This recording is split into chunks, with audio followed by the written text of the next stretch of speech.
Hello, and welcome to a new episode of Ramblings from Two Meddling Kids. I'm Edward Hunt, joined by my fellow gentlemen, Mike Cunningham. and we are the Meddling Kids. And fun fact, everybody, it's Mike's birthday this weekend. Woo! Yeah. Woo! And to celebrate his birthday coming up, we decided to review one of his favorite movie, The Gentleman. So for those of you joining us for the first time, welcome. It's great to have you here. For those of you who have come back once again, always great to see you. We're also recording separately because it's snowing here in DC, and I don't want to drive. Yeah, there you have it. But don't worry, we will never spoil anything in a movie for the first, let's call it 10-15 minutes. We'll give you a 0 to 5 review of what we think of the movie, then some background, and then we'll really get into our spoiler territory as we break it down scene by scene. But Michael, I've kind of spoiled this slightly. It's one of your favorite movies, but The Gentleman, 0 to 5. What do you think of this movie? 4.5. I love this movie. Like from the obviously, I mean, it's weird to start, but yeah, the acting was great. Like I feel like nobody like fumbled their role. It's something I didn't notice until like I watched it again yesterday, but I never noticed good writing in a movie. Like we talked about, like I guess Bad Times at the El Royale. It was very smartly written and stuff like that. But it was just like, I guess I never noticed good writing. It's in the dialogue. That's where you catch it. So this movie is just a very intelligent film, right? So it's just like, it reminded me of like a Newsroom or like West Wing, Westworld and stuff like that. It was just like, yeah, those are great. It's great content or whatever. But it was just like, the writing is what really sells those things. Those either TV shows or films.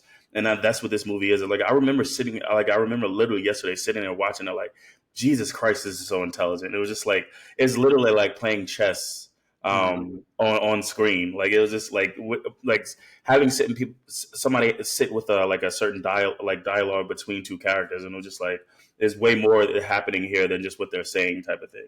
But that was they pointed out at a certain point in the film between two characters, but it was like, I noticed that throughout the film.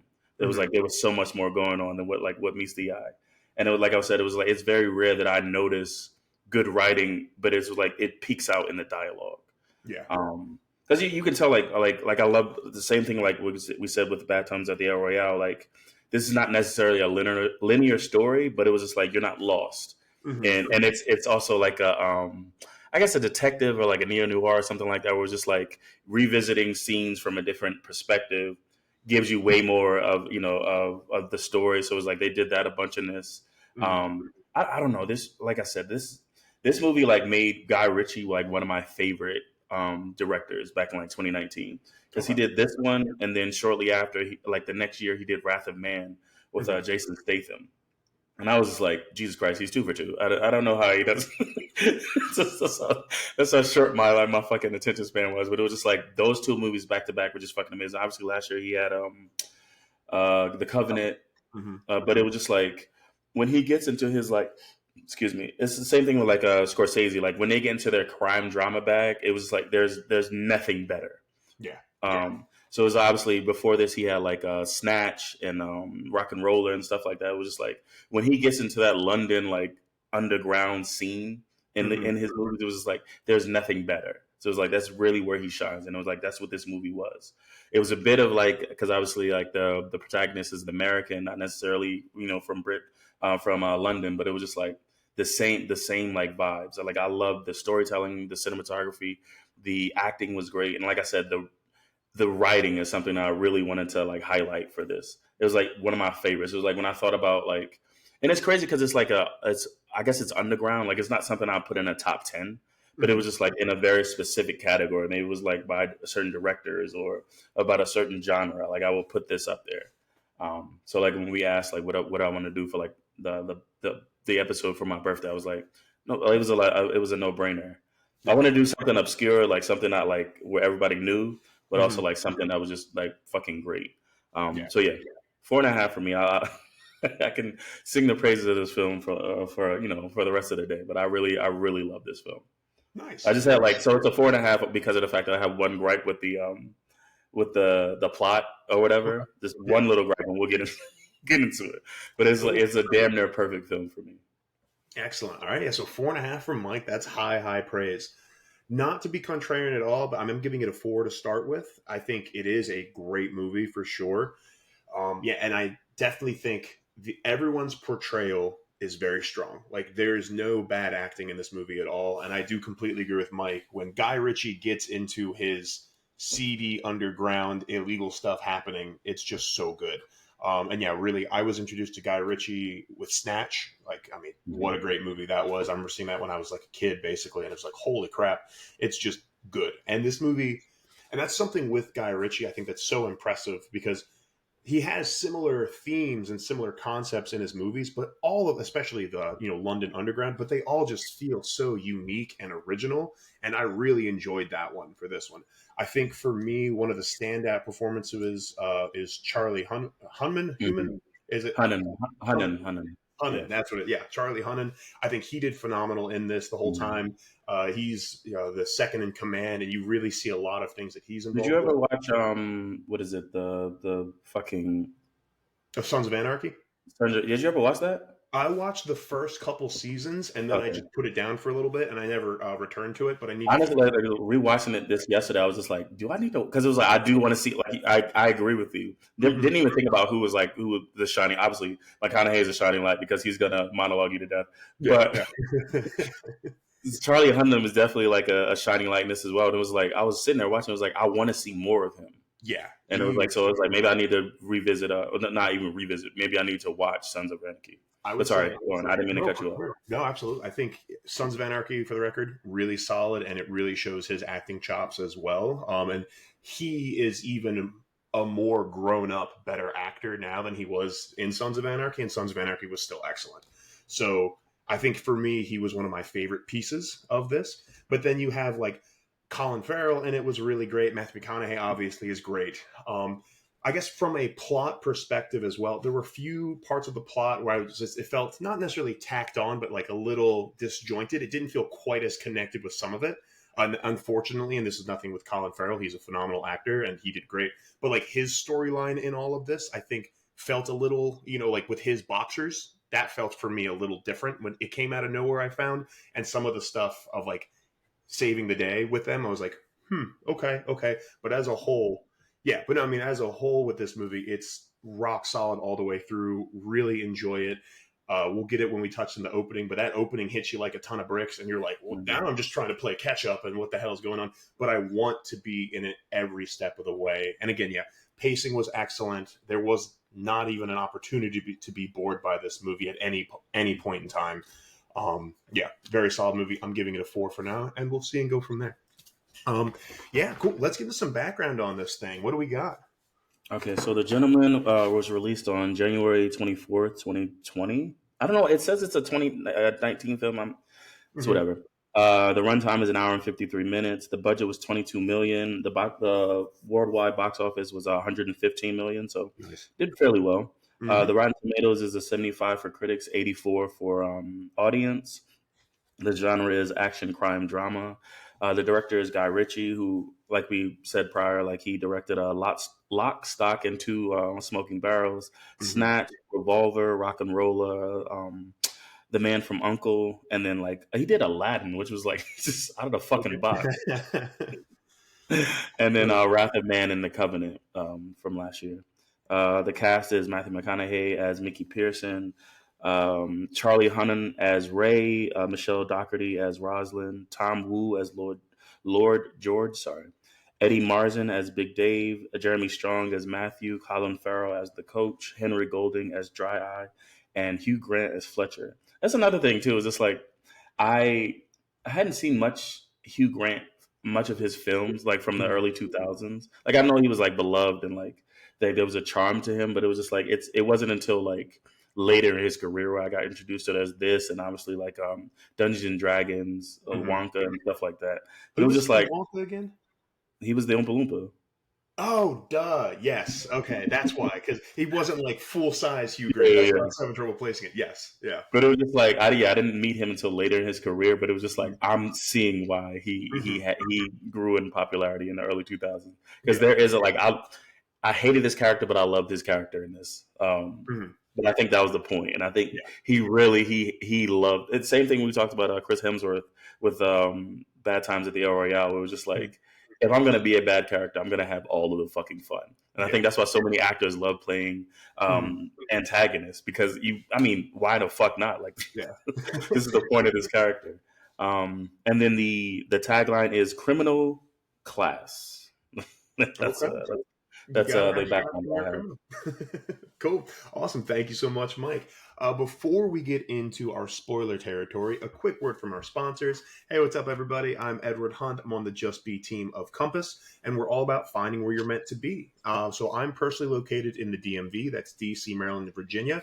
So if you want any advice on the market in those three areas, feel free to reach out anytime. But also so much more than that. I have phenomenal handymen and contractors. I have great roofers, electricians, plumbers, and I can connect you with all of them for really any of your home or housing needs. Also, I have phenomenal contacts with lenders. So if you need to refinance, get a HELOC, anything, feel free to reach out and I can give you the best advice I can and connect you with the people that can give probably better advice depending on the topic. Also, a great thing about Compass is we are a nationwide brokerage. So no matter where you are in America, I can connect you with the people for your success. Also, Hunt Comics. Hey, I have Evil's a Weapon issue 1 that's for free on Global Comics, and you can also buy it on Amazon Kindle or a physical copy. Would love for you to check out the series. And finally, a word from our sponsors. Again, it's Mike's birthday, so everyone give him a little extra birthday love this episode. But all right, the gentleman. So it's very posh, very high class English. While we're here, all about lords and castles, right? That's how this kind of goes, I think. There's a bit of that, honestly.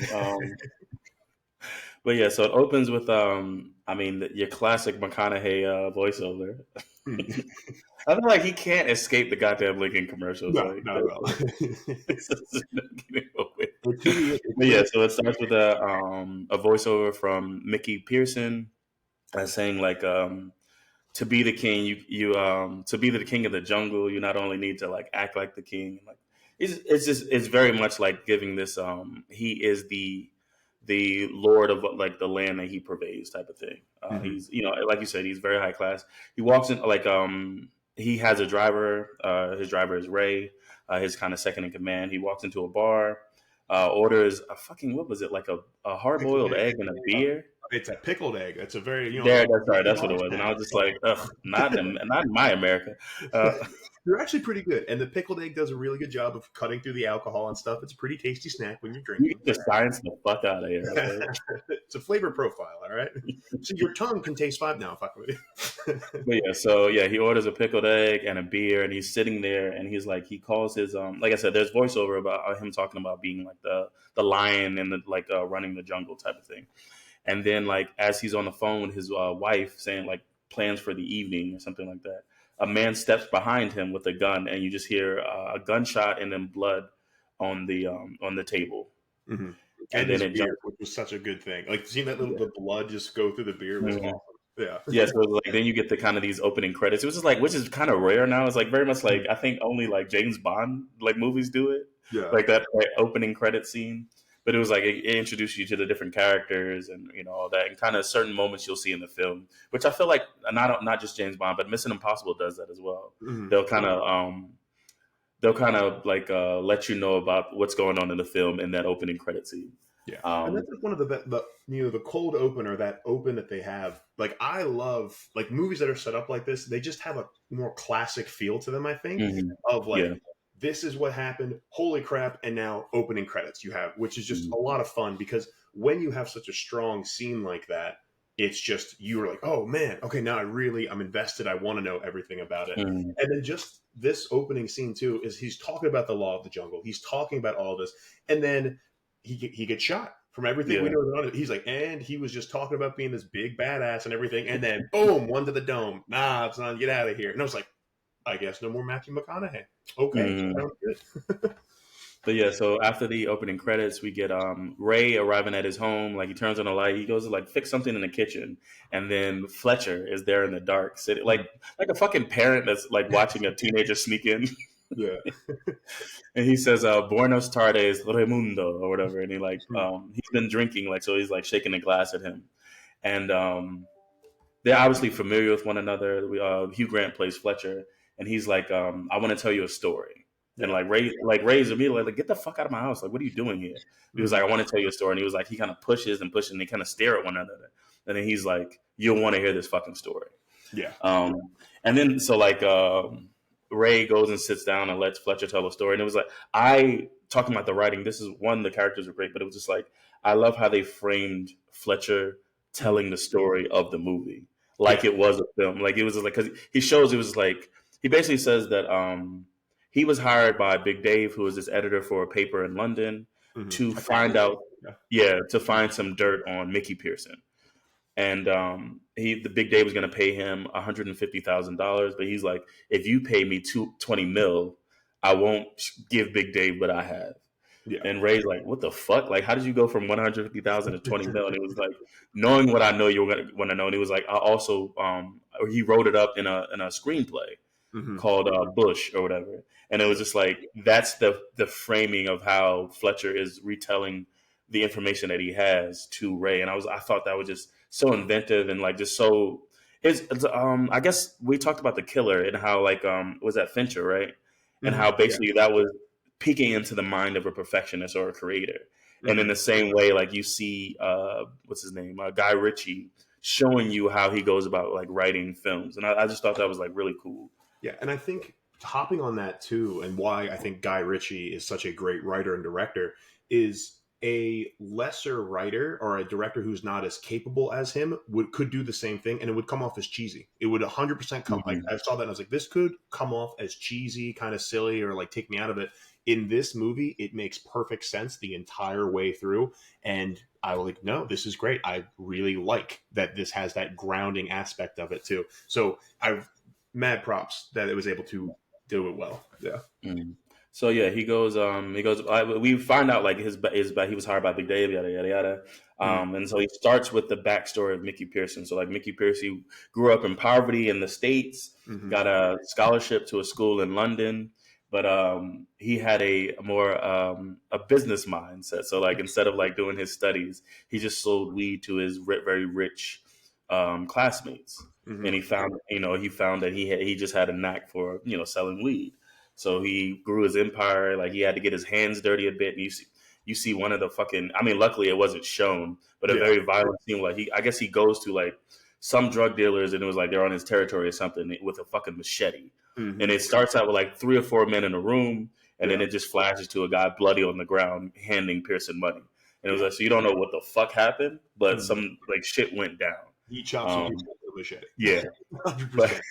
but you just see that he's like that's how he built his kind of empire. And now that was like when he was a teenager. Obviously he was still in university, but like now 25 years later or whatever it is, he's trying to get out of the business. He's trying to sell his empire to Matthew, who they call like the Fox or whatever.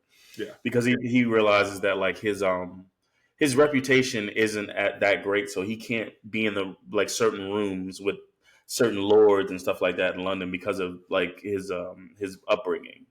So he's trying to sell off his empire to Matthew for $400 million. And so I think since we're talking about Matthew now too, Jeremy Strong played Matthew, and he did a great job of basically making me want to punch him in the face from the beginning of the movie. Like him and the guy from The Boys, Huey, such punchable faces. Yeah, right. And how he just carried himself the whole time. He was like, I'm just like, oh man, I want to pop you on a little bit.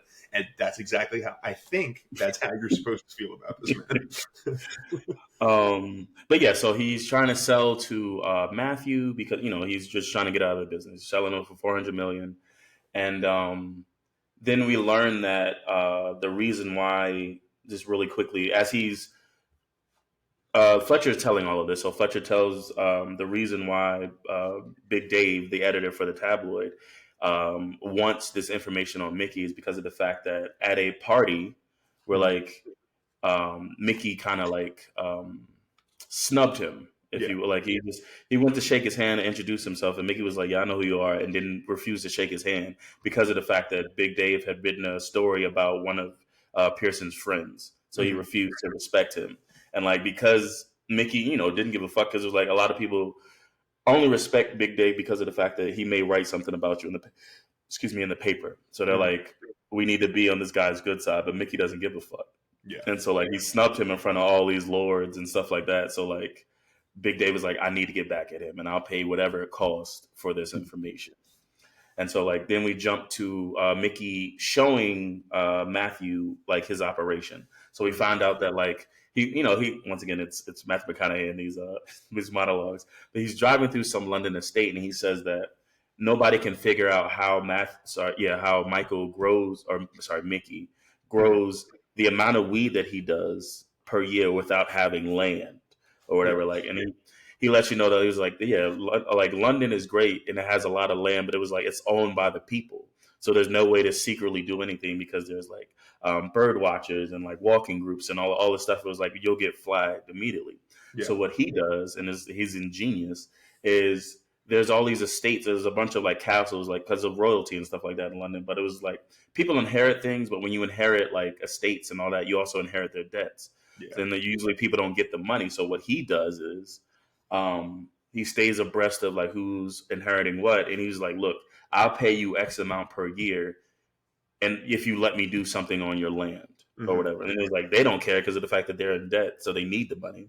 Yeah. And so like he has 12 estates throughout London, where he has like secret grow houses or farms underground. And so like he says like you could be walking on my bush and not even know it because of the fact that like that's how intricate his empire is. And so he shows Matthew one of these farms, and it was like basically it just looks like a cargo container or whatever. But you go inside and there's a secret door. You go downstairs and you see literally it's just a full farm of weed.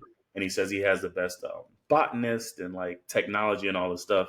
And he's like, I'm willing to sell this to you for 400 million. But it was like, I think this was like 2019. He was like, yeah, in a few years, the weed business, because it's going legal, is going to be, it's going to boom. Yeah. And so, you're getting in basically on the ground floor. So like, we know that I could sell this for more, but I'm just trying to get out. I got blood on my hands and I'm trying to do better. He wants to be retired, hang out with his wife, have a couple kids, just enjoy. And with $400 million, I think you'll be all right for a little while. Maybe like you might have to work when you're a little older, I guess, but you'll be good for a bit for sure. Yeah. Mm-hmm. And like it's such a good point too, even because Matthew is, he's a shrewd businessman, so he's like, oh well, when it becomes legal, as you said. And then I wanted to recheck the statistic, I just didn't. But then when Mickey says after the United States had the prohibition, it still took like 15 years for demand, for legal demand to catch up to what, people wanted. So all the speakeasies and bootleggers still were making money because they were the ones who were supplying the majority of alcohol. Such a great point. Little tiny details like that were why I was like, yeah, no, that's so smart. Makes so much sense. As you said, with dialogue and the writing of it was just... Yeah. And so like that's where we get the relationship between Matthew and Mickey, and then introducing Dry Eye. And this is where we go back and forth with like what's his name? Fletcher is trying to tell a story. So like you get like how it would work in a film versus how it was in real life. And there's the two parallels, and it's very interesting. So we meet Dry Eye. He's about like he's running with like the triad, or like not the triad, but like the Asian criminal underground in London or whatever. He's like shipping people and like just products, from China. Opium, heroin, all that stuff. Yeah. And so like he gets a shipment of like a 40-foot container of like car parts or something like that, and he gifts it to Mickey's wife, who runs like an auto shop. And he's like, just for free. And she was like, no, what's the cost? And you can tell she's also she's not dumb. She's very intelligent. So she was like, nothing comes for free. What does it cost? And he initially says nothing. Yeah. And he was like, but he wants a meeting with Mickey or whatever. And so like Mickey grants it because obviously he loves his wife. They are very much business partners. Like she's always in the room with him as he's making decisions. And so he grants Dry Eye a meeting. And Dry Eye gives him an offer to buy his business because he was like, I heard you getting out. I'd like to buy your business. And you don't see how much he offers him. But Mickey's, is like he already has a deal with Matthew, so he was like, I don't really care, what you're gonna offer. It doesn't really matter. And then you see this in the meeting. What's his name? Dry Eye goes, you're basically you're too old. and you need to respect somebody like me. Basically, kind of like this, the young lion coming for the veteran or whatever. It was like, Yeah. he says, if you have more silver on your back than back, Yeah. maybe it's time for you to get out, type Yeah, of you're thing. talking about like silverback gorillas. Yeah, if you have more Yeah. silver, too much silver. Yeah, if you have more silver than back, now it's time. So he's like, you're Mhm. way too old. But then Mickey just has such a great rebuttal on this too. Talking about like the young dragon. He's like a young. He's like, So, no. no, so first, actually, what he says is like, and this is like we were saying with when Dry gets introduced, Mhm. um, what's his name? Fletcher likes to play with like actuality versus Oh a yeah. movie or whatever. So initially, like Dry Eye makes that threat, and Yeah. Mickey shoots him in the groin or whatever, then Yeah. kills his bodyguard. And then he was like, What was that you were saying about the rules of the jungle?" He was Mhm. like, "The only rule of the jungle," as he's standing over Dry Eye. Dry Eye's trying to crawl out because he's been shot. And he goes, "The only rule of the jungle is when the lion's hungry, he eats." Yeah. And then he shoots him in the face or whatever. And then like, what was his name? Ray is just like very calm. He was like, "That's not how it happened." He was like, "That's not even how Mickey works or whatever." And then he goes back and he gives and he was like, "I know you're a lot," talking about people from Asia. "I know you're a lot like what is it, Proverbs or whatever." He was like, Mhm. when a young dragon came to the Yeah. came to an old lion offering to buy his territory. Yeah. And he was like, and the young lion, the lion told him to fuck off, but he didn't get fuck off. So he took him for a walk and Yeah. put 5 bullets in the back of his head. He was like, supposedly there's a there's a metaphor there. Yeah. Fuck if I know. I can't see it. I don't know what this means. It could mean anything, I guess, but whatever. But yeah, no, you're right. It was just like very funny. It was like once again, it's that cool, the calm of it. It was like Mhm. I think it's dope to see like even though he came up the hard way, right? Mhm. Even through being hardened, he is very much a businessman. It's like this; he doesn't move on emotion. We talked about with the killer. Actually, it was just like he was never acting out of emotion. It was always like logical. His next move, Yeah. even if it was like unorthodox or spontaneous, whatever. It was like every move that he made was still calculated, even if it wasn't through the initial calculations. So that's the same thing with Mickey. You see that he was like, I'm not going to be rattled by whatever is said to me. Mhm. Also, with that, just Matthew McConaughey in general, like he obviously very famous actor, prolific. He's done so many great movies. Has he ever played a role like this before? Like I know, like I don't think so. Like none that are coming to mind for me because Yeah. there was the romantic comedies he did for a while, but then he really stepped up, and obviously the Oscar for Dallas Buyers Club and the much more serious roles he's had. And then True Detective, I think True Detective Dallas Buyers Club was really when it was like, no, this man acts very Mhm. well. And I don't think I've ever seen him portray like a gangster like this, and he just Yeah. does it well the entire time. There is Mhm. that suaveness of him as he. Especially because of the fact that since he's like a fish out of water, being American, he's the American hustler in London. Yeah. He's very much adapted that mindset from the how he dresses to how he acts. It was like this is very much a business. This is like I know like he's selling weed, so like you think of like a drug dealer or something like that. But he was like, no, I'm much more than that. Yeah. There's a certain sophistication to him that it from the performance and the character itself. It was like it's exuded throughout. For sure. Yeah. But yeah, so the meeting with Dry Eye goes bad. He just basically tells Dry Eye to fuck off, and then we get introduced to the toddlers. Yeah. So like shortly after, what's his name? Mickey shows Matthew one of his grow houses. It's like one of his farms. Mhm. It gets raided by this group called the Toddlers or I whatever. wonder why that would happen as soon as he shows it. This is my one issue with the plot. It was like, come on, Yeah. Brad, what are we doing? Yeah. But yeah, so like, and this once again, it was interesting how they told it, right? So we initially see 5 young men break into the grow house or Mhm. whatever, and then it was just like they're recording for some fucking reason, Yeah. and then like they get caught by one of the workers at the farm. And like this is funny too. It was just like, what do you guys? He says, "What are you guys doing here?" Or whatever. Yeah. And it was just like he called somebody from the back. He was like, "You down for a row?" Which is a Mhm. fight. Yeah. And it was just like, so he calls a guy, and then that guy calls a guy, and then that guy calls, Yeah. and then that guy calls again. And each And one then he was just like like, happy comeback. They're like, "Who the fuck are these cunts? Who is that wanker?" You know what I mean? Like, why? yeah. Yeah. Every time they come through. Yeah. And then like as they're about to fight, it cuts off, and then you Yeah. jump to I think you jump to fucking Mickey, or maybe the coach. Yeah, I think you jumped to Colin Farrell, Coach, in this Yeah, when the coach. Coach is getting like chips at like fish and chips at a Yeah, place. yeah. So he's at like, some little like hole in the wall restaurant, and like these teenagers come in, they're really loud or whatever, and they're like they cut in front of him, and he's just like, "What is that smell of piss or Yeah. something?" And then it was like they try to, because of the fact, once again, I don't realize since it's London, it's very much they don't have guns or anything like that. So like one of the teenagers threatens him with a knife, and he was like, "Bro, if you're gonna stab me, stab me." Yeah. And you can see like he disarms the kid or whatever, and Super, then he talks to him. out of his Yeah, hand. Yeah. and then they find out that he's the coach, and basically he's like a legend in this part of London. Where it's like he just trains a lot of fighters in his gym. So he sees potential in some of them. I think he's very much trying to give back type of thing. It was just like, yeah, you guys like are going down the wrong way, but I could definitely like turn you to do something positive. Yeah. And so like after he like talks to the teenagers or whatever, he goes to order his food, but he gets a call. Like, and you could tell that he's been in that restaurant a lot or whatever, because the owner of the restaurant says it's Coach, it's Ernie or whatever, and like so he says, Coach, we just got a score, we got a bunch of weed, and we want you in on it because you're our mentor or whatever. And he was like, what the God damn it. And then like so he goes back, and you see that, and at the same time that, like as I said, this is the nonlinear storytelling, but it was just like they posted their robbery on YouTube in like a music video, because they're not only like they're like rappers or whatever, but they're also like boxers. Yeah. And so they create a song, which was a dope ass fucking song. Like, Yeah.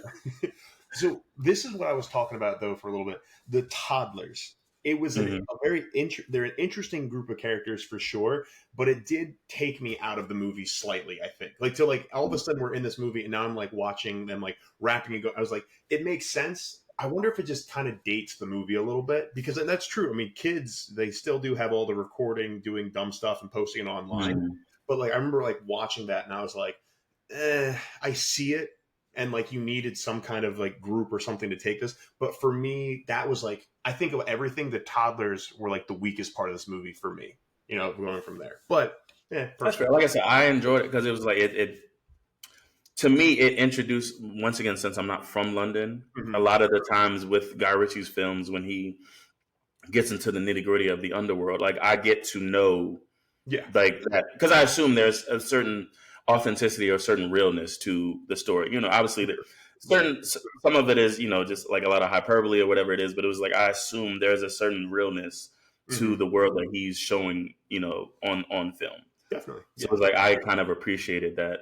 But I can once again, I can understand it taking you out, but I think for me, it was just like a very cool thing, a very like, just to be a part of it. 100%. And don't get me wrong, the video they made was a cool video. There was nothing like, the song was good. It being interspersed with them beating the crap out of the guards was like very well done, and like all that. So it was a really cool video. It was just interesting to see like that video just like all of a sudden plopped in the middle of this movie, and I was like, it took me a second to like get back into it from seeing this, I think. Okay.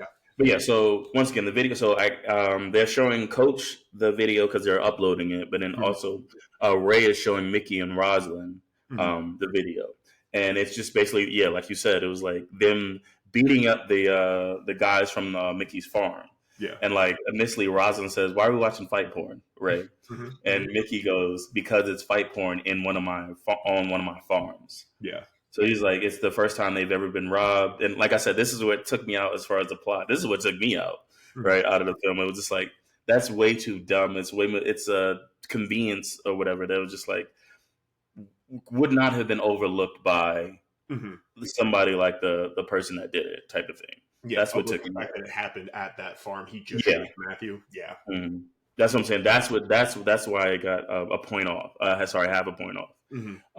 But yeah, so they robbed the farm and then they videotaped it and then posted it online.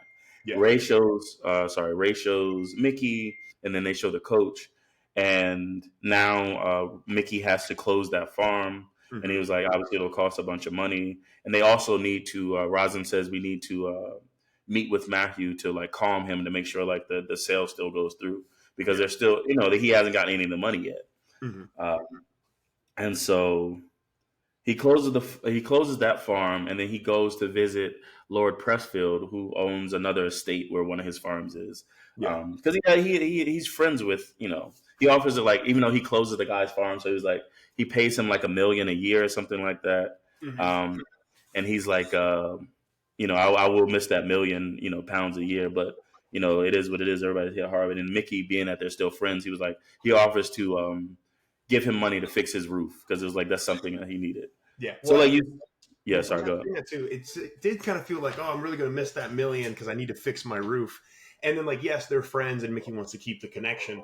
But I wonder if there was like a little underlying of like, hey, I really need that million still, and you've been doing all this illegal stuff, and I've been turning my eye to it. But if you're going to be taking it out, so Mickey just making sure he's a shrewd businessman, being like, let me take care of that roof for you, just to make sure there's absolutely no way there's bad blood, which was very you got to do it, expenses and whatnot. Yeah. And so, like, after he talks to the guy that he's shutting down that farm, he goes to another estate, to Lord Pressfield. And this is kind of the guy the reason why, how Big Dave was thinking of taking down Mickey, because he knows that Lord Pressfield is associated with Mickey, and Lord Pressfield's daughter is like a singer or something like that, but she's also like a junkie. Yeah. And so, like, her name is constantly in the tabloids. So they're hoping that Mickey's association with Lord Pressfield will ultimately bring him down. That's Big Dave's thought. Yeah. And so, like, Lord Pressfield says that, like, his daughter has run away. Like, he just asked Mickey to kind of help find her. And so Ray, once again, being the great second hand man he is, he's like, I knew you were gonna ask, so I looked into it. I know where she is. I just don't want to go. I don't like going to that part of London or whatever. Yeah, because Mickey's like, doesn't like that because Ray is a little bit of a not a neat freak, but like he's definitely on that track of like being like And he's like, Mickey was like, yeah, I know you don't like it, but you're gonna do it. He's like, you're my second in command. You're the best. Yeah. This is what you do here. And this is another, once again, I think this movie found comedy without trying, which was dope. It was like, obviously it was not a comedic film, right? It's not, nobody would put this in a genre of comedy, but it found ways to make you laugh. Yes, for sure. And so Ray goes to the flat that what's her name, Laura, is staying at, with her boyfriend and like a few other people. Like, she's once again, it's basically a crack house, like the American equivalent of a crack house. And like, so he goes initially, he just knocks and he's like, "Can you just let me in? I'm trying to talk to Laura." And her boyfriend's like, "No, fuck off," or whatever. Yeah. And so so he calls up his two bodyguards, and they break in, and he has a conversation with them, and he's just like, he says, I know who all of you are.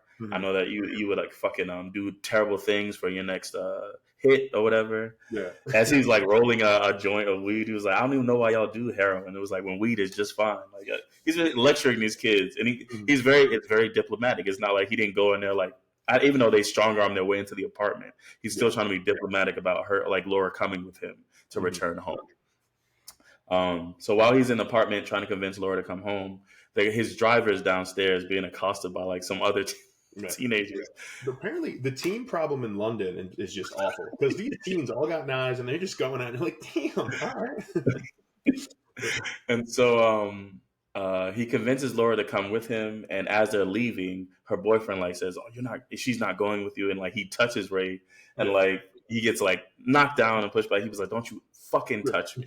Yeah. And then he tells one of the bodyguards, he was like, "Leave the kids at recess for like 1 minute and then come downstairs," whatever. Yeah. And so like they walk out, and then like as they're walking out, one of the because the one kid that Jesus Christ, it is snowing. The one kid that or the one factor that Raymond had didn't know was this kid named Aslan. Or this Russian kid. Yeah. Yeah. And when the bodyguard's back was turned to him as Ray and Laura and Bunny, the other bodyguard, are leaving, he hits him with something, and then they get into a fight, and Aslan gets pushed out of a window. Yeah. He lands on the pavement outside of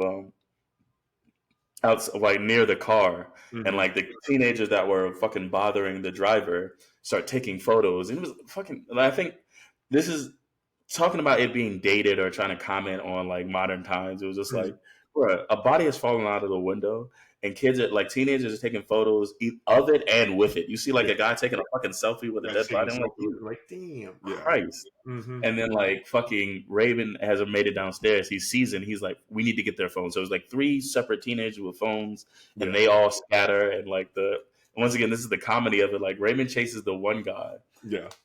And like fucking he gets to his friends and he was like, this guy's trying to take my fucking phone. And they're like defending him. And he was like, I'm sure you're all gangsters and all that bullshit. Yeah. I'm not trying to steal his phone. Once again, being raised. Yeah. Malik, he's above all this. He's like, I'm not trying to steal his phone. I want to buy it for like 4 bags. I assume it's either $400 or $4,000. Yeah. I don't speak London. Yeah, but definitely one of those for sure. Yep. Yeah.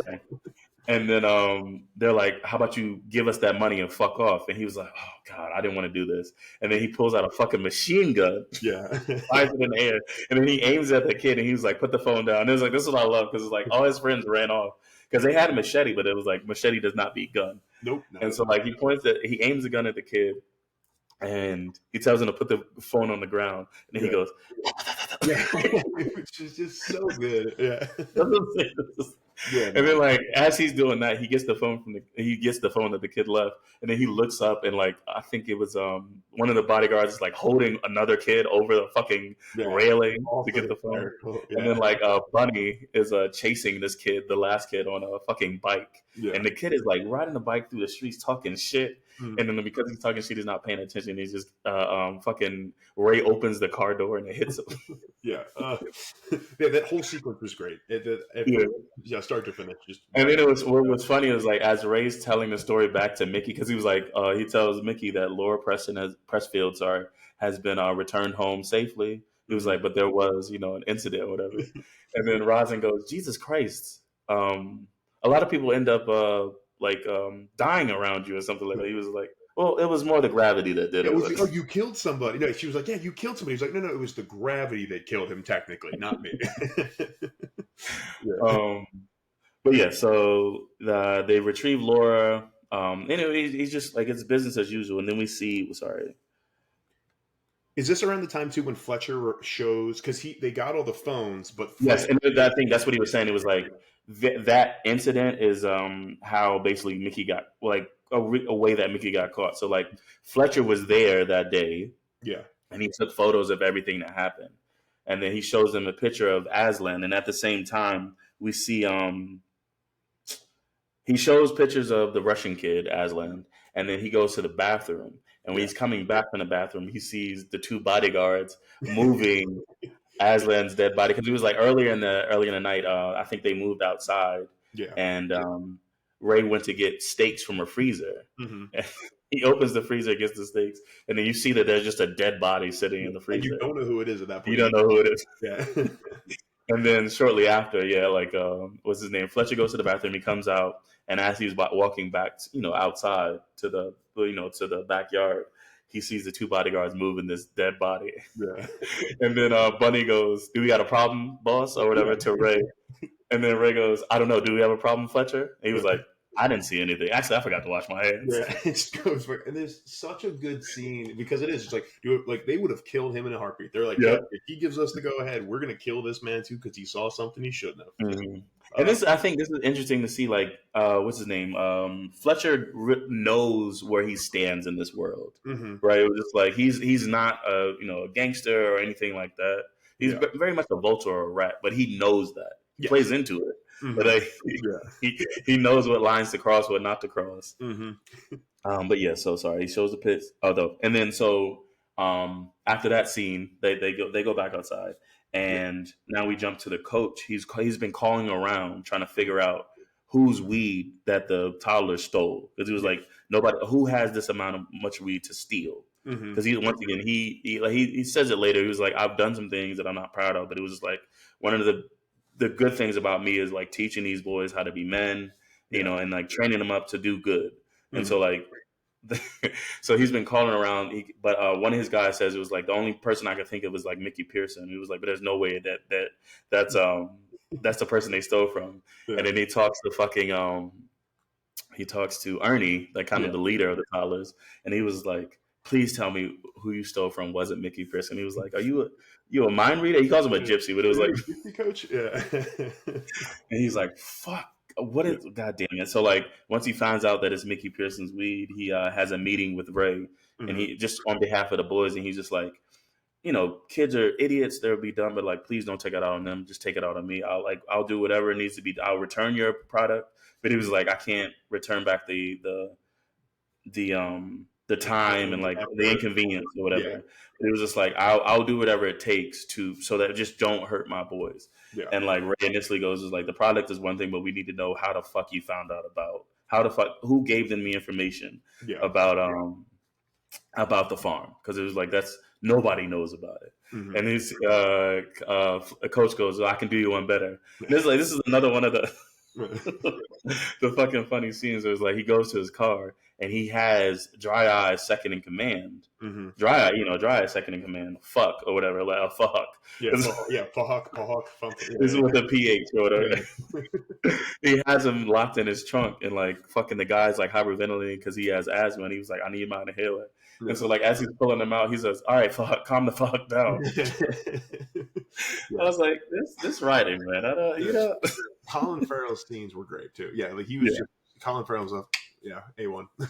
Yeah, so now they're trying to get information from Fuck basically about like how Dry Eye, like where he got the information from. Mm-hmm. But before they can get a lot out of him, like he runs away. He's still like his arms are still behind his back, but he runs away, jumps over like a little bridge, and then lands on his back and gets hit by a fucking trolley.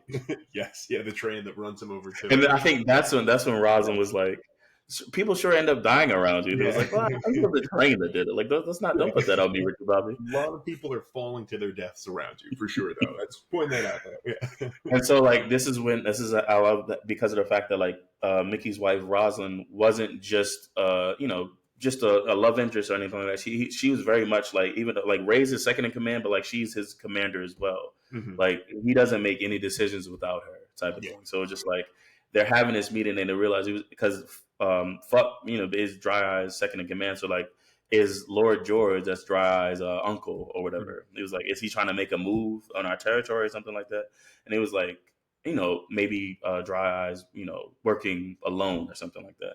But regardless, Mickey goes to meet Lord George at like some Chinese restaurant or whatever. Mm-hmm. And I think this is a fucking Matthew McConaughey trying to be playful and threatening. So like he goes and he sits down and he was like, "What you watching?" Just like a fucking kid. Yeah. And then Lord George, like very serious and stoic, he was like, "The telly." And he was like, Mickey goes, "What you watching on the telly?" Like he's just like fucking with him. It was like, "What do you want, Mickey?" Yeah. And then he's just like, they just go back and forth. And he was just saying, it was like, I don't fuck with your territory. He was like, I only sell weed. You like fucking Lord George deals in like prostitution and gambling and like all. He talks about like different vices and stuff like that. He was like, everybody's got a vice. Yeah. And he's even like he's lecturing because it's like you destroy fucking families and lives, because like with and then like as he's giving a speech, you see that Laura, who he had just saved, ultimately like overdoses or something like that when she was at home. And he was like, my drug will just get you high for a bit. Like the shit that you peddle is truly damaging to society. Yeah. And like you said, he's giving him a lecture, and then he was just like talking about. He was like, Lord George says his one vice is the tea. Mm-hmm. And it was like he's pointing out this fucking tea, and then we see like cuts to the kitchen, and so Lord George takes a sip of the tea, and then like as Mickey's talking, you see that he's feeling discomfort, and it was like he just starts throwing up, and you find out that he was like basically he poisoned the tea, and Mickey's like, if I can get you in your kitchen, there's no way that I can't get to you. And once again, it's very much diplomatic, but it's a way of like being.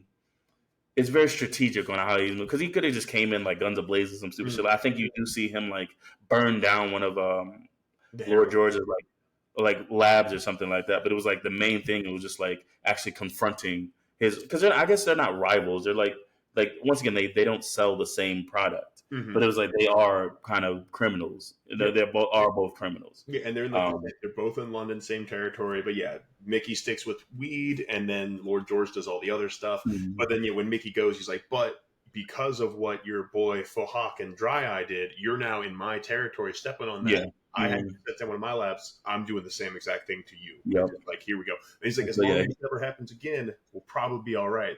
And then go from there. Yeah. And so, like, he tells him what he poisoned him with. And he was just like, if I don't give you basically the antidote, you'll like shit yourself and throw up, within the hour, or you'll die. So he like gives him the antidote or whatever, and then like immediately fucking Lord George goes to talk to Dry Eye, like, did you try to fuck with Mickey Pearson? Yeah. And then this is where you do see this like Dry Eye trying to make his make a name for himself within the organization under Mhm. Lord George. Like, he doesn't want to be beholden to anybody. He doesn't want to be anybody's like second. He wants to be the guy. So Yeah. you do see that. And then what happens? Jump back to what's his name? Fletcher and Ray. Ray shows Fletcher. Sorry, Fletcher shows Ray Mhm. surveillance video of Dry Eye meeting with Matthew, and I'm like, Yeah. oh, the plot thickens type of thing. Yeah. And so this is once again funny too because of the fact that like they're at a football match or something Mhm. like that. And fucking Fletcher is like all the way on the other side. So it's just like he has the video, but like he doesn't have audio. So Yeah. like he had somebody who knows how to read lips to Mhm. transcribe what they were saying. So he has like he reads Dry Eye and fucking what's his name? Ray reads Matthew, and it was like so funny the way they were doing it because it was like the the transcription isn't like the best. Mhm. So Mhm. it's just like he said something. He was like, "That can't be right." He was like, "Yeah, just get past that." I don't. Yeah. Your guess is octopus, like something, something, something octopus. Yeah, yeah. Doesn't make sense. Yeah. And so basically, we like what's his name? Fletcher deduces that Dry Eye is working for Matthew. So basically, the plan was, and this is why I'm saying the plot didn't make sense Yeah. because the plan was for Mickey to give Matthew a price, Mhm. Matthew to find some way to drive that price down for Yeah. the Empire, and then buy it at a lower cost. Yeah. So And he have used someone like run it for him too, because shoot, it was like he's working with Dry because he was like, what's his name? Matthew is based in America, so he needed somebody to run that London-based business. So Mhm. like that's why he was working with Dry Eye. But Yeah. then we see that like Dry Eye was like, I don't want a piece. I want to be the man. So Yeah. I'm gonna need you to fuck off, and I'm gonna handle it or Mhm. whatever. And then so like what's his name? Fletcher has given his whole spiel. He's given the story, all the information. He was like, "You have 72 hours to Mhm. give me the 20 million, or I'm going to give this information to Big Dave, and he's going to print it in the paper, and Yeah. then like now, and everybody's going to know." And he was like, "I have a contingency plan, so it's just like if something happens to me, it goes." It goes to the paper anyway. So like, don't try to kill me, don't try to hurt me, type of shit. Mhm. And then as what's his name, Fletcher leaves Ray's house, he calls somebody, and he's like, he's a clever cunt or whatever, but it was like he doesn't know as much as he thinks, type of Yeah. thing. Mhm. And then we jump to the beginning where what's his name, Mickey is in the bar on the phone with Rosalind, and he's like, "Who's there with you?" type of shit. Yeah, because someone comes in and tells her to hang up the phone, and we see that. Yeah. Yeah. Now. Yeah. And then we see the guy that stepped behind him didn't shoot Mickey, but Ray was able to get there in time to shoot the guy. Yes. Yeah. And then, but also, like you said, that somebody was somebody was there with Rosalind telling her to hang up the phone. So like they get in the car and they're rushing to her office. And quick time, But the guy who tried to shoot Mickey, we have no idea. That guy came out of nowhere. They're like, "Who the fuck is that guy?" Because he's yeah, not Chinese, he's not Asian, so he's not yeah. really with Well, Lord. yeah. Their assumption is that it was retaliation for because we find out that this is really quickly. It was like what's his name? Lord George died Mhm. shortly after the meeting with Mickey. Yeah. So they assume that the Lord George's people sent somebody to kill Mickey in retaliation for Mickey killing the Lord George. Yeah. Because they think that Mickey was the one to put out a hit on Lord George. Gotcha. So like you said, like they don't know who the fuck this guy is, but they assume it's just retaliation. But they don't really have time to think because of the fact that Rosalind is in trouble. Yep. And so we see like in the beginning of the movie, we just see that somebody was there with her. But we see in this moment in the film, as Mickey and Ray are racing to her office, Dry Eye is in her office, Yeah. and he's like, "Hang up the phone. I'm gonna kidnap you until like we handle this business with your husband." Mhm. And I forgot to. It's like the smoking gun. It's fucking Chekhov's. Yeah. Check out the gun. Yeah. Gun. God damn it! But yeah, earlier when Mickey went to go calm down Matthew after the robbery in the farm, Matthew's wife gave him a paperweight, and it was a gun with like 6 little bullets. And we find out that he was like, it's illegal to own a gun in London. Yeah. So sorry, England. Sorry, but it might be just London. I'm not 100% sure because me either. But yeah. But so Mickey had given this paperweight, quote unquote, to Rosalind, Yeah. and so once again, her being like, she's being threatened in this moment, but she's sitting at the desk. She was like, you want a candy or something like that. And so she opens the box with the paperweight in it and just loads 2 bullets into it. And then like one of Dry Eye's men is told to go grab Rosalind so they can go. And she stands up, points the gun at him, and was just like, if he takes another step, I'm going to shoot him.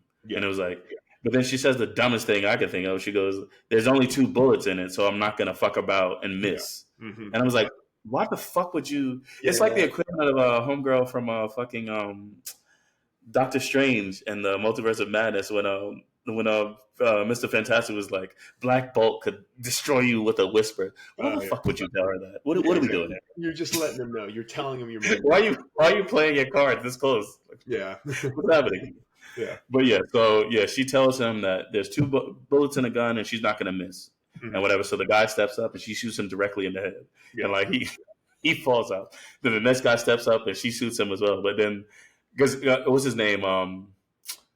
Dry Eye was actually going to leave after the first guy got shot. He was like, okay, we both said some things. I'm going to go.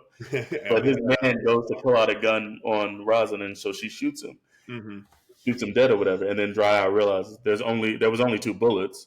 Yeah. And then he goes to like attack her and like tries to sexually assault her. And then like at the same time, Mickey and Ray are driving to her. They get hit by a bus. Yeah. But this doesn't stop. Like Mickey pulls himself out of the wreckage and he runs to her office or whatever. And it was like right as she's about to be sexually assaulted. Yeah. She just looks over at the door and she says, "Hey babe." Yeah. And Matthew McConaughey's Mickey is standing there like blood in his mouth, hasn't fully recovered from the hit. And he just you see the fear in fucking Dry Eye's face. Absolutely, yeah. This is you talked about the performances from McConaughey, from Charlie Hunnam, from Colin Farrell, but I really enjoyed Henry Golding, the guy that played Dry Eye. Yeah, I enjoyed his performance because it is the most unruly I've seen him. Because it was like the next thing I saw him in was like Crazy Rich Asians. Okay, yeah. So just like he always plays a very very dapper, very like sophisticated. So it was like. Once again, it was like when actors get to play antagonists, they eat up those moments, those opportunities. Because it was like, but once again, like his whole performance, but it was like in this moment, he sees Mickey there, and he's just like, shit. There's nothing I can say. And Mickey just shoots him dead. Yeah, and I want to shout out Michelle Dockery too for this too, because like there's the struggle. There's like she's almost. Like on her face, she's almost like resigning herself to this terrible thing, and then you see like the relief and smile when she says "Hi, babe" to Matthew McConaughey, and it's like, oh, thank God, because you were just like, oh, thank God he made it in time, because you were so like I was legitimately stressed. I was like he's not going to make it in time. There's no way. This is going to be like another thing. It's just going to be terrible, and now he makes it. It's like, oh. Yeah, but I think that's what talking about her. I think I love her performance too because like she wasn't just a wife. Like she was very much like his equal. Yes, absolutely. So like I said, even in those moments, like she's being threatened, she's just sitting there like just chopping it up. She doesn't know how this shit's gonna go, but like what you won't see her do is sweat, or her be in fear, or like beg for her life, or whatever it is. It was like, and I love that about her character. Like she was so fucking dope. Yeah. But yeah. So what happens? So after Dry Eye's dead, and then like we jump to the toddlers. So like we jump to Big Dave at his office, and he's gotten a call from what's his name, from Fletcher, and Fletcher has the information he needs. We do is like set up a meeting for Saturday or whatever, because once again he'd given Ray 72 hours, he gave him 3 days, and so but he set up a meeting for Saturday just in case Ray didn't come through with the money. Yeah. And so like Big Dave is leaving his office, and he has a driver, and like somebody parks a van right in front of Big Dave's car.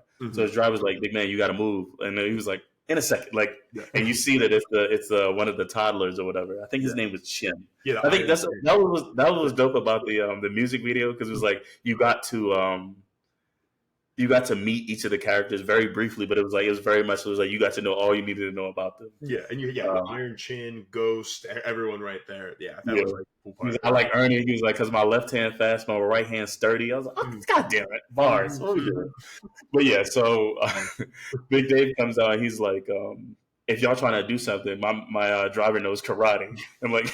His driver's sitting there like, with his hands up. This little like, oh God, please, I don't want to do this. And I think it was a Chin where he just goes, "Look, man, we here for your boss. Like, if you don't want no problem, just get in your car and drive away." Yeah. And the driver was like, I'm only a blue belt, my guy. Yeah. I don't. Sorry, boss. And so the toddlers kidnap Big Dave, Mhm. and then he wakes up like the next morning. Like what's his name? The coach wakes him up, and he's like, "I know you're a little confused. Like you're fine. Like I got your clothes over here. We got your coffee." And he was like, "So we want you to watch this video." Mhm. And it was like, and once you're finished watching the video, we'll ask you to not post a story about Mickey Pearson. Yeah. Or whatever. And then basically the video is like the fucking first episode of Black Mirror, Yep. but like they drugged him somehow and had him perform a sex act on a pig. Yeah. And I was like, and so like, and this is once it's very interesting how he decided to tell stories. It was like simultaneously. So it's like you see him there with the toddlers and Big Dave when he shows in the video, but you also see him, the coach, showing Ray the video, and he was just like, and Ray's watching it, was like, you can't unsee it once you've seen it. And then like Colin Farrell's, I was like, yeah, you can. I was like, I was there, and I don't believe it. Yeah, it'll haunt my nightmares for the rest of my life. Yeah. It's just, But yeah, so now Big Dave has been neutralized. They have because they're like, if you print that story about Mickey Pearson, then we're going to post this online. Yeah, and we'll see how far you get. Right, 100%. So they've neutralized Big Dave, and then what's his name? Ray says, thank you. He was like, I need you to do one more thing for me. And this is where coach is like, look, I've done some terrible things in my past, but this like I try to do right.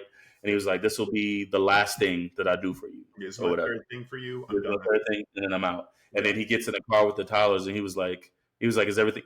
Ernie says, is everything all right, Coach? He was like, no, it's not. But you're seeing the consequences of your actions. Yeah, or whatever. Mm-hmm. And so they drive off to the final whatever task that Ray had given him, and then we jump to the final meeting with Matthew and Mickey, because earlier Mickey showed Matthew the farms, but he was like, I need to see your distribution. How do you distribute all of your weed or whatever? So it's just like he's showing him like this what is it, like a fish market? Like they like pack. Yeah, fish market. That's all got lost. So so he's showing him the fish market where it's like it doubles as his distribution center. Yeah, and then like so he goes into one of the freezers and he's like he was like because Matthew's like because of the shit that happened with the break-ins, and it was like now we need to, because one farm was compromised, that means possibly all of them be compromised, which means we'll need to shut down and relocate, and it's going to cost all this money. So like initially it would have cost me $400 million. I'll take it off your hands for $100 million. Yeah, right. And he mentioned something about a domino, and Mickey's like, it's interesting that you brought up the domino analogy, because it was like, but where did the first domino start? Yeah. And then like so he shows in the freezer that Dry Eye's dead in the freezer, and then this like Matthew's like, what does that matter? I don't know this man. What the fuck? And it was like, but Mickey has pieced together that he used Dry Eye to ruin his business so like he could buy it at a discount.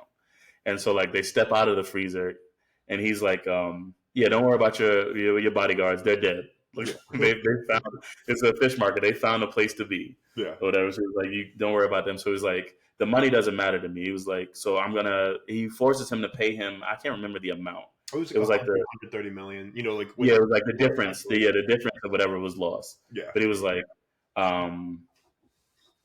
that's the money doesn't matter to me. He was like, because I'm not an emotional person. Yeah. But it was like, but the dude that you hired tried to sexually assault my wife, and that's unforgiven. No amount of money can pay for that. He was like, I need you to pay for that with a pound of flesh. And he was like, either you can cut it off yourself, or my man Bunny. And he was like, you see Bunny, the bodyguard from earlier. He's like, he's dressed in like a dry fit. He's like, he dressed for like the cold weather. He was like, my man Bunny's good with a knife. So he's like, either you could do it or he's gonna do it. But he was like, but I'm gonna need a pound of flesh from you. And I was like, Jesus Christ, that's fucking cold. It's like, and if it's a gram off, an ounce short, whatever. Yeah. Oh my God, yeah, my wife, yeah, my wife, not the same, but same. Slight difference, but yeah, very similar. Yeah, but it was like like I said, the performance was great, but it was just that once it is that sophistication of this business, it was like it's cutthroat. Yeah, but cutthroat, ice cold sophistication the whole way through. Yeah, like when you can tell a man to his face, this is what's going to happen, and like Mm-hmm. it's not an unspeakable act, but it's borderline like a terrible, terrible, unspeakable thing you're making this person do, and you're just like calm, cold, Because I good. was thinking about it, I was like, what the fuck would I cut? God damn it. My belly. That was the first thing. There's a little bit of belly fat I could get rid of. Yeah. But yeah, so like, he forces Matthew into the freezer with Bunny to get the money, because he was just like, with the freezing cold temperatures in the freezer, like, I'll give you an hour. But it was like, but obviously frostbite is terrible on the digits, talking about the fingers and the toes. Mm-hmm. And then also, Bunny's going to be cutting off something, so I'm going to need you to hurry up. Yep. Yeah. And so that's the end of Matthew. We assume that homeboy gets his money and his flesh. And then we jump back to the final meeting with Fletcher and Ray, Mm-hmm. where Fletcher's there. He's like, "I need my money. What are you doing?" Yeah. You know. And then Ray's there with the coach, and they just basically tell him, it was just like, "You thought you were slick, but we're better. We're smarter than you are." Yeah. Now it took us some time to figure out where you hid your contingencies or whatever. Mm-hmm. But it was just like, he realized that when he went into the bathroom, he had taken his shoes off, so they put a tracker in his shoe to figure out. He put one suitcase in like some storage facility, and then one suitcase at his mom's house, I assume. Yeah. and so like, they found his contingency plans, and then they just put him in a box. Mm-hmm. It's like literally just close a box on him. Yeah. And then the coach is like, I'm done. I've done my duty or whatever, and he walks off. Yeah. And then Fletcher basically tells him, this is what we find out about the guy that was trying to kill Mickey, that it wasn't Lord George's people that had sent somebody to kill Mickey, but it was the Russian kid that was in the freezer. Mm-hmm. So basically, his dad was like a Russian oligarch that used to be in the KGB or some shit like that. Yeah. And obviously, his son went missing, so he's scorched earth trying to figure out who did it. And so he sent a fucking person to kill Mickey.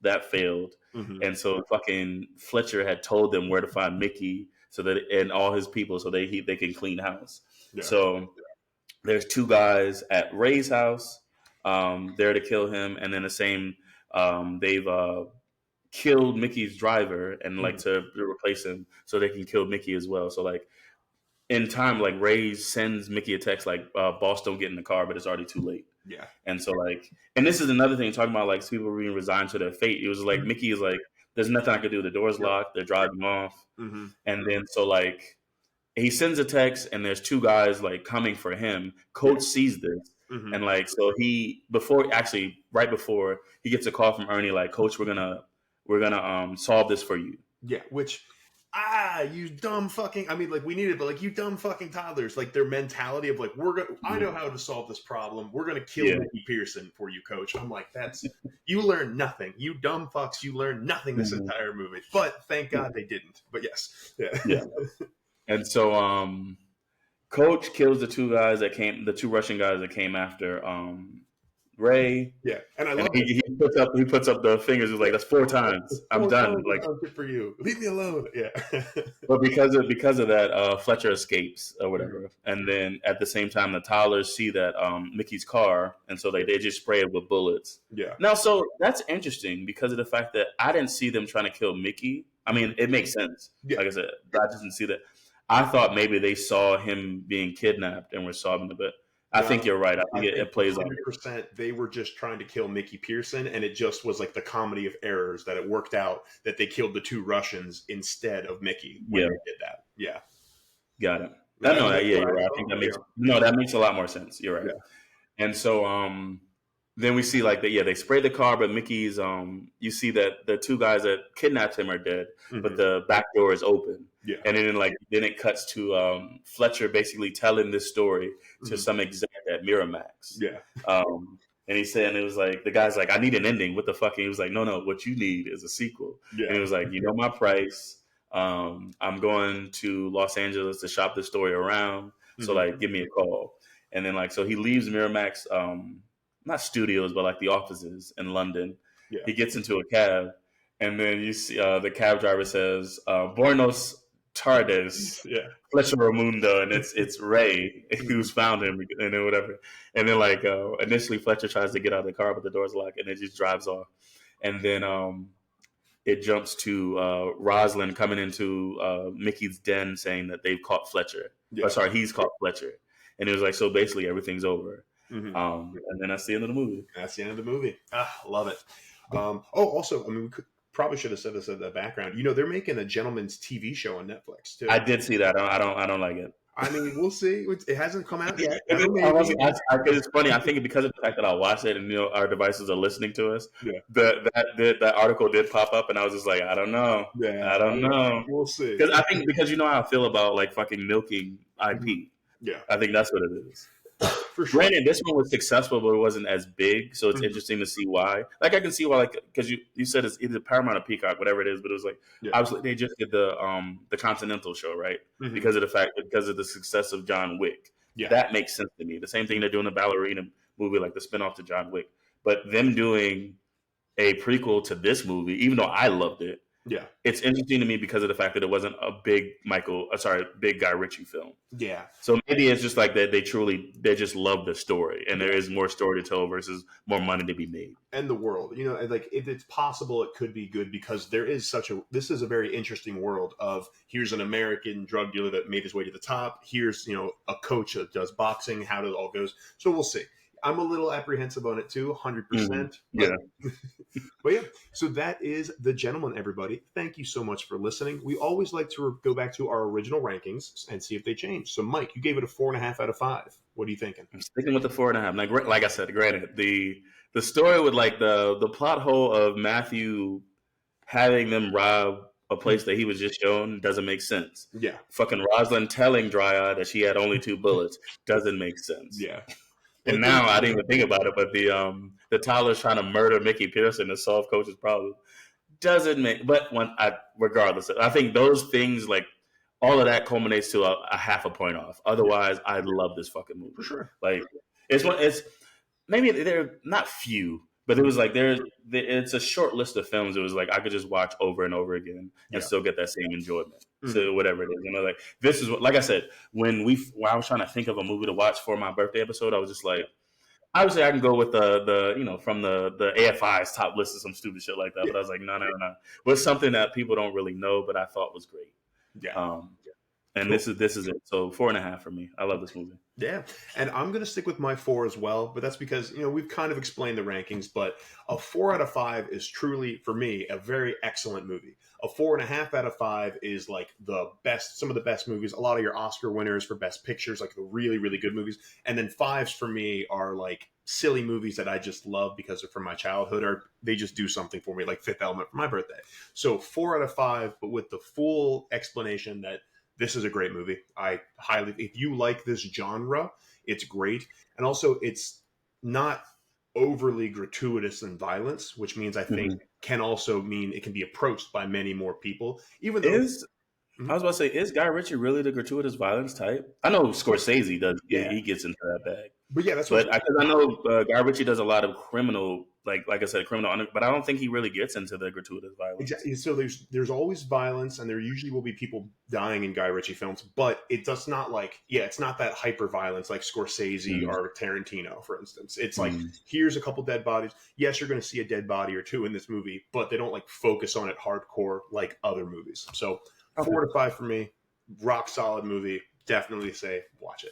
All right, but that is our episode, everybody. Thank you so much for listening. If you'd like to reach out to us, you can find us at 2Meddling Kids. At 2Meddling Kids on Twitter and Instagram, or you can email us at 2meddlingkids@gmail.com. Mike, how can they reach out to you?